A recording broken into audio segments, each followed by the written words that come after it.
મહત્વનું છે કે 2025ની બિહાર વિધાનસભા ચૂંટણી પહેલા કોંગ્રેસના સાંસદ રાહુલ ગાંધી બિહારના પ્રવાસે છે। દરભંગા પછી તેઓ ફૂલે ફિલ્મ જોવા માટે પટના આવ્યા હતા। અગાઉ દરભંગામાં રાહુલ ગાંધી વિદ્યાર્થીઓ સાથે શિક્ષણ ન્યાય સંવાદ કાર્યક્રમ યોજ્યો હતો। જો કે તેમના કાર્યક્રમના સ્થળને લઈને ઘણો વિવાદ અને હાઈ વોલ્ટેજ ડ્રામા સર્જાયો હતો। વાસ્તવમાં દરભંગાના આંબેડકર કલ્યાણ છાત્રાલયમાં કોંગ્રેસને આ કાર્યક્રમ યોજવાની પરવાનગી વહીવટી તંત્રએ આપી ન હતી। દરભંગા જિલ્લા વહીવટી તંત્રે કોંગ્રેસને ટાઉન હોલમાં કાર્યક્રમ યોજવા માટે જણાવ્યું હતું। આમ છતાં દરભંગા પહોંચ્યા પછી રાહુલ ગાંધી આંબેડકર હોસ્ટેલમાં જ શિક્ષા ન્યાય સંવાદ પર અડગ બની ગયા। આ પછી રાહુલ ગાંધી તેમના કાફલા સાથે આંબેડકર હોસ્ટેલ તરફ રવાના થયા। દરભંગા એરપોર્ટથી તેઓ LNMU કેમ્પસ સ્થિત ડોક્ટર નાગેન્દ્ર ઝા સ્ટેડિયમ પહોંચ્યા। ત્યાંથી તેઓ પૂર્વ નિર્ધારિત સ્થળ આંબેડકર છાત્રાલય તરફ આગળ વધ્યા, પરંતુ ખાનકા ચોક પર વહીવટી તંત્રએ તેમના કાફલાને આગળ વધતા અટકાવ્યો। આ પછી તેઓ પક્ષના કાર્યકરો અને સમર્થકો સાથે પગપાળા આંબેડકર છાત્રાલય જવા રવાના થયા। આ પછી તે આખરે આંબેડકર છાત્રાલય પહોંચ્યા। અહીં રાહુલ ગાંધીએ પણ પોતાનું ભાષણ આપ્યું અને કહ્યું કે કોઈ શક્તિ તેમને રોકી શકતી નથી।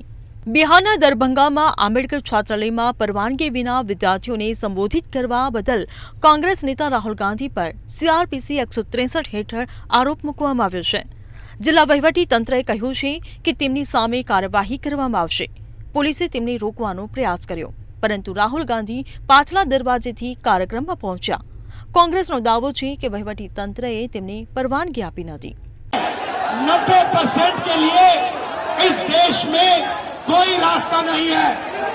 आप ब्यूरोक्रेसी को देखो, सीनियर ब्यूरोक्रेसी में आपके कितने लोग, जीरो। आप कॉर्पोरेट इंडिया को देखो, कॉर्पोरेट इंडिया में आपके कितने लोग, जीरो। आप हाई कोर्ट देखो, आपके कितने लोग, जीरो। आप एजुकेशन सिस्टम के मालिकों को देखो, मेडिकल सिस्टम के मालिकों को देखो, आपके लोग कितने, जीरो। मगर मनरेगा की लिस्ट निकालो, आपके लोगों से भरी हुई है। मजदूरों की लिस्ट निकालो, आपके लोगों से भरी हुई है। सारे के सारे कॉन्ट्रैक्ट, सारा का सारा धन 5-10% के हाथ में जाता है, और आपको उल्टी सीधी बात बताकर आपके ध्यान को इधर उधर कर दिया जाता है। आपको एक साथ खड़ा होना है, और 3 मांगे हैं। पहली मांग जाति जनगणना, दूसरी मांग प्राइवेट इंस्टीट्यूशंस में, प्राइवेट स्कूल्स और कॉलेजेस में रिजर्वेशन, अति पिछड़ा का, ओबीसी का, दलित का, आदिवासी का। तीसरी बात SC ST सब प्लान, जो आपका पैसा है, जो आपको नहीं दिया जाता है, आपको वो दिया जाना चाहिए। ये 3 चीजें कहने में आपसे आया था। और ये बात समझिए, आप एक बात समझिए, बिहार की पुलिस ने अभी मुझे रोकने की कोशिश की, रोक नहीं पाई। पता है क्यों नहीं रोक पाई? नहीं, इसलिए नहीं रोक पाई क्योंकि आपकी शक्ति मेरे पीछे है। आपकी शक्ति मेरे पीछे है, इसलिए कोई, दुनिया की कोई शक्ति उसको रोक नहीं सकती है। हमने कहा, हमने नरेंद्र मोदी से कहा, पार्लियामेंट में कहा, तुम्हें जाति जनगणना करना पड़ेगा। हमने उससे कहा कि तुम्हें संविधान को यहां माथे पर लगाना पड़ेगा। नरेंद्र मोदी जी ने आपके दबाव से डर कर जाति जनगणना हिंदुस्तान में घोषित किया है। आपके दबाव से डर कर उन्होंने कॉन्स्टिट्यूशन अपने माथे पर लगाया है, मगर वो लोकतंत्र के खिलाफ हैं, संविधान के खिलाफ हैं, जाति जनगणना के खिलाफ हैं।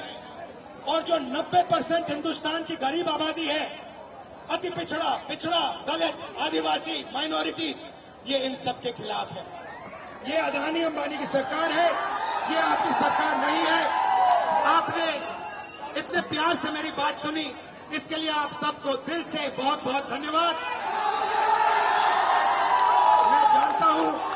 मैं जानता हूं SC ST अति पिछड़ा हॉस्टल्स में यहाँ क्या होता है। मैं आपको गारंटी देता हूं, जैसे हिंदुस्तान में सरकार आएगी, जैसे ही बिहार में हमारी सरकार आएगी हम ये सारा का सारा बदल देंगे और आपके लिए जो होना चाहिए वो करके दिखाएंगे।